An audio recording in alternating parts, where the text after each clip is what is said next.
Hi friends, welcome to Eduhour YouTube channel. 2025 January 2 current affairs.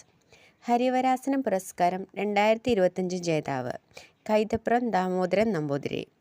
2025 ജനുവരിയിൽ മന്നത്ത് പത്മനാഭൻ്റെ എത്രാമത്തെ ജന്മദിനമാണ് ആഘോഷിക്കുന്നത്? 148. 2024 ദ്രോണാചാര്യ ആജീവനാന്ത പുരസ്കാരത്തിന് അർഹരായത് അർമണ്ടോ ഖൊളാക്കോ ഫുട്ബോൾ പരിശീലകനാണ്. എസ് മുരളീധരൻ ബാഡ്മിൻ്റൺ പരിശീലകനാണ്. Dronacharya award regular category Subhash Rana parashooting, Deepali Deshpande shooting, Sandeep Sangwan hockey. Khel Ratna നേടുന്ന ഏറ്റവും പ്രായം കുറഞ്ഞ താരം ഡി ഗുകേഷ്. 2025 ജനുവരിയിൽ കടലിന് കുറുകെ രാജ്യത്തെ ആദ്യ കണ്ണാടിപ്പാലം ഉദ്ഘാടനം നടന്നത് കന്യാകുമാരി. തമിഴ്നാട് സംസ്ഥാനത്താണ് കന്യാകുമാരി.